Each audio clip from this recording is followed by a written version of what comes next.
नमस्ते चैतन्य। प्यारे दोस्तों, प्यारे स्वजनों, प्यारे राजकुमार और राजकुमारियों, इस ब्रह्मांड को जिसने सर्जन किया है वो विराट चैतन्य शक्ति है। हम उसके अंश है। इसलिए हम सभी लोग स्त्री और पुरुष, राजकुमार और राजकुमारी है। इस पृथ्वी के ऊपर भारत देश के अंदर जितना स्त्री को अन्याय हुआ है, आद्या शक्ति जो है, हम जगदम्बा बोलते हैं, अम्बा माँ बोलते हैं। आद्या शक्ति का अर्थ गूगल में जाके देखना, बिगिनर्स ऑफ द यूनिवर्स, जिसने ब्रह्मांड का सर्जन किया है। तो जो स्त्री है ना, वो आद्य शक्ति है। आद्य शक्ति का मतलब होता है बिगिनर्स ऑफ द यूनिवर्स। तो ये जिसने ब्रह्मांड का सर्जन किया है, बच्चे को जन्म देते हैं, जो विराट चैतन्य है वो ब्रह्मांड का सर्जन करता है। और हमारे यहाँ स्त्री जो है वो हम समाज का सर्जन करती है। हमारे यहाँ सिर्फ एक ही हुआ है कि हमने जो राजघराना जैसा व्यवहार नहीं हुआ है, हमने स्त्री जात को इम्पोर्टेंस नहीं दिया है।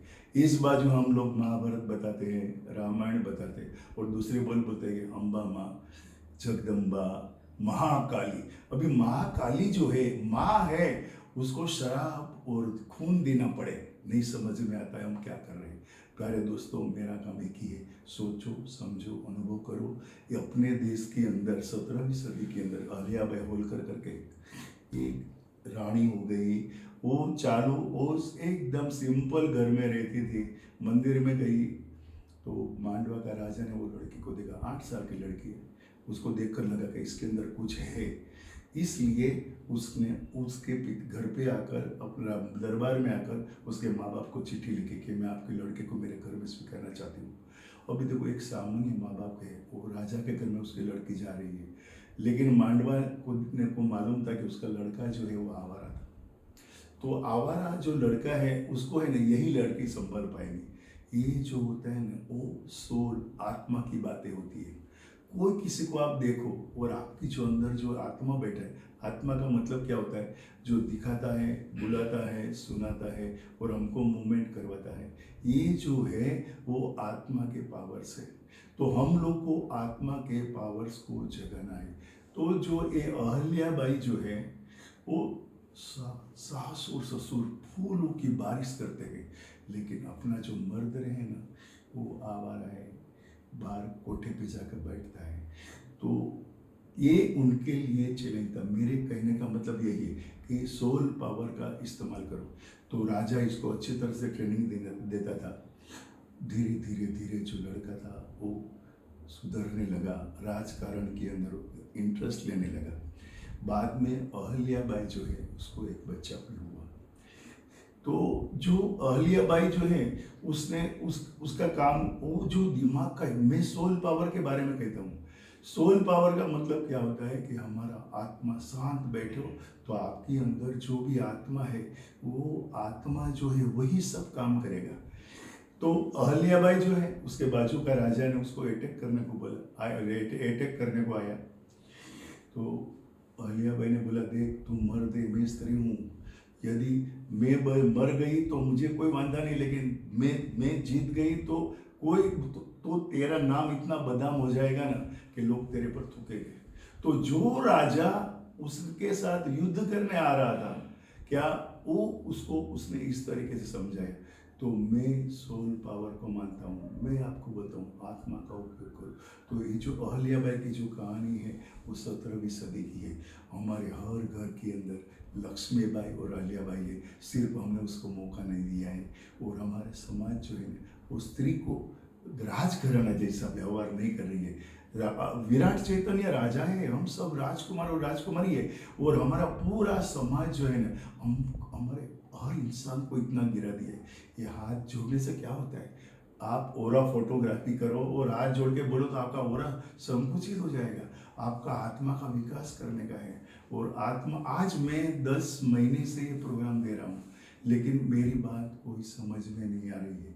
क्यों? लोग जो बोलते हैं हम गरीब है, दीन है, दुखी है। अरे आप जो बोल रहे हो वो सोल पावर है, आप देख रहे हो वो सोल पावर है, आप सुन रहे हो वो सोल पावर है। आप जो जो बोलोगे होगा।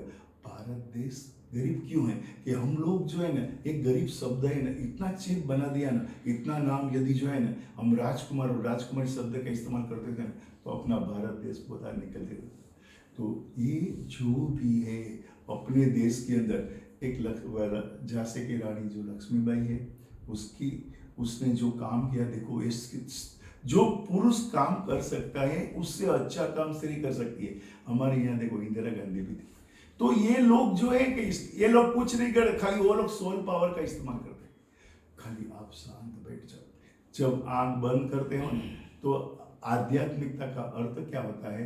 आध्यात्मिकता का अर्थ होता है कि जो ये यूनिवर्स को जो बिगिनर से सर्जन है, उसका मतलब ये जो पावर से है वो आपके अंदर है, वो आध्यात्मिकता है।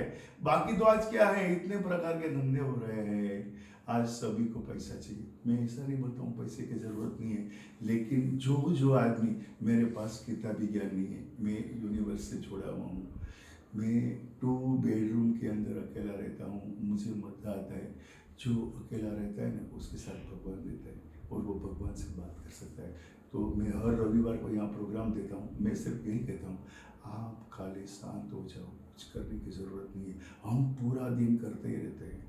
आज हम लोग को आज़ादी मिली, लेकिन हम लोग क्या है, टेलीविज़न के और मोबाइल के गुलाम बन गए। तो ये जो बातें हैं, मैं बताऊँ, जीवन में सब जरूरी है, लेकिन एक बार अपने साथ रहो। मेरा काम, मुझे आत्मा का विकास करना है। जब तक आत्मा का विकास नहीं होएगा, मेरी जो इच्छा है, मेरी ख्वाहिश है कि मुझे इस पृथ्वी को, समस्त पृथ्वी है ना, उसको सुख शांति समृद्धि से भरनी है।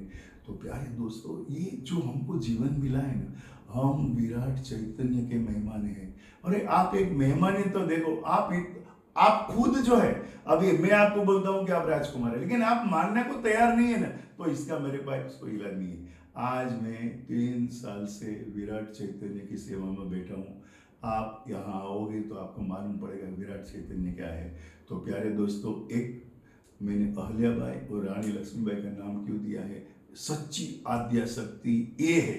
बाकी जो भी है, आज 18वीं सदी के अंदर बंगाल के जो एक परिवार था, श्रीमंत परिवार, उसने दुर्गा पूजा की शुरुआत की। तो गुजरात वाला बोला कि हम लोग अम्बा जी की पूजा करेंगे।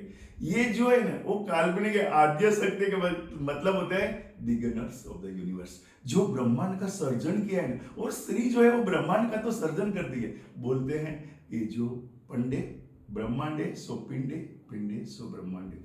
मेरे भाई, जब तक आपके घर के अंदर हर स्त्री है, उसको आद्या शक्ति मानो ना, तो आपका संसार है वो स्वर्ग बन जाएगा। स्वर्ग का मतलब क्या होता है? जहाँ कोई भी नेगेटिव शब्द का इस्तेमाल नहीं होता है। और मैं आपको सभी को यही कहता हूँ कि जिंदगी के अंदर नेगेटिव शब्द, आपका तबीयत अच्छा नहीं है, कोई किसी को मत बोलो। आज आप एक आदमी अस्पताल में है, हम सब लोग अस्पताल बोलते हैं, अस्पताल बढ़ती जाती है। आप डॉक्टर बोलते हो, डॉक्टर बढ़ जाता है।